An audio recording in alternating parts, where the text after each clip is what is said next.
Hello बच्चों, let's have a look at this question which says the stability of +1 oxidation state increases in the sequence. तो यहाँ हमें options में कुछ elements provided हैं जो डिफरेंट सीक्वेंस में प्लेस्ड हैं, जिसमें हमें फिगर आउट करना है कि करेक्ट सीक्वेंस क्या है जो डिपिक्ट कर रहा है increasing stability of +1 oxidation state. The key concept here is oxidation state in group 13. तो जो एलिमेंट्स हमें यहाँ पे प्रोवाइडेड हैं वो ग्रुप 13 के एलिमेंट्स हैं. So group 13 which is commonly known as boron family. It consist of elements like boron, aluminium, gallium, indium and thallium. तो ये ग्रुप 13 एलिमेंट्स हैं जो इस ऑर्डर में प्लेस्ड हैं पीरियोडिक टेबल में. अब इस ग्रुप के अगर हम वैलेंस इलेक्ट्रॉनिक कॉन्फ़िगरेशन देखें तो electronic configuration of valence orbitals on this group is ns2 np1.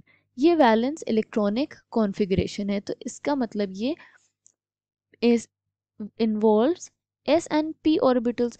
तो जब हम p ब्लॉक एलिमेंट्स की बात करते हैं या उन एलिमेंट्स की जो जिनमें p ऑर्बिटल्स इन्वॉल्व होगा वैलेंस कॉन्फ़िगरेशन में, फॉर p ब्लॉक एलिमेंट्स जो मैक्सिमम ऑक्सीडेशन स्टेट होती है. ऑक्सीडेशन स्टेट क्या होती है? It is the number which is used to denote the number of electrons that are gained or lost during chemical combination. तो इस group के elements के जो मैक्सिमम ऑक्सीडेशन स्टेट होगी that is the total valence electron, that is equal to total valence electrons. Total valence electrons कितने हैं? 2 s में present है and 1 electron is present in p orbital.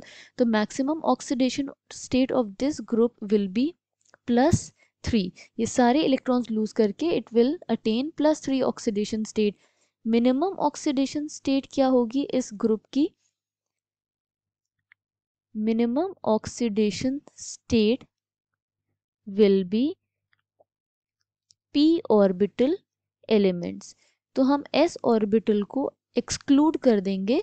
तो जितने भी p ऑर्बिटल्स में इलेक्ट्रॉन्स प्रेजेंट होंगे वो इसकी मिनिमम ऑक्सीडेशन स्टेट होगी. p ऑर्बिटल में कितने इलेक्ट्रॉन्स प्रेजेंट हैं? It is 1. तो minimum oxidation state will be +1. अब ये मिनिमम ऑक्सीडेशन स्टेट क्यों डेवलप हो रही है? It is because of an effect known as inert pair effect. What is this inert pair effect? It is the reluctance of s orbitals, outer s orbitals to participate in bonding. तो जब s orbitals bonding में participate नहीं करते हैं उसे हम inert pair effect कहते हैं, because s orbital kind of become inert. okay. ये क्यों होता है ये हम समझ लेते हैं. Because as we move down the group, जब हम किसी ग्रुप में देखेंगे तो down the group the size increases. Okay, size increase हो रहा है, एडिशन ऑफ न्यू शेल्स हो रहा होता है, साइज इंक्रीज होता है जिसकी वजह से. तो अब जो इनर ऑर्बिटल्स होते हैं,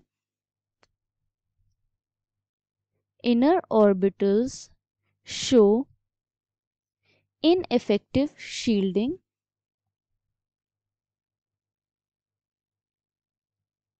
जो ग्रुप्स ऐड हो रहे होंगे, जो शेल्स ऐड हो रहे होंगे उनकी शील्डिंग इतनी इफेक्टिव नहीं होती है. तो इस इनएफेक्टिव शील्डिंग की वजह से क्या होता है, जो आउटर s ऑर्बिटल्स हैं वो क्या हो जाते हैं? They become more exposed to nucleus. More expose to nucleus का मतलब है अब वो टाइटली बाउंड हैं या स्ट्रॉन्गली हेल्ड हैं और ये पार्टिसिपेट नहीं करेंगे बॉन्डिंग में। जब s ऑर्बिटल्स बॉन्डिंग में पार्टिसिपेट नहीं करेंगे तो सिर्फ p ऑर्बिटल लूज होंगे, जो p ऑर्बिटल्स में इलेक्ट्रॉन्स होंगे वो लूज होंगे। ओके, तो p ऑर्बिटल में प्लस सिर्फ एक इलेक्ट्रॉन है तो +1 ऑक्सीडेशन स्टेट बिकम्स स्टेबल। तो जैसे जैसे हम ग्रुप में डाउनवर्ड मूव करेंगे इनएफेक्टिव शील्डिंग की वजह से +1 ऑक्सीडेशन स्टेट स्टेबल हो जाती है।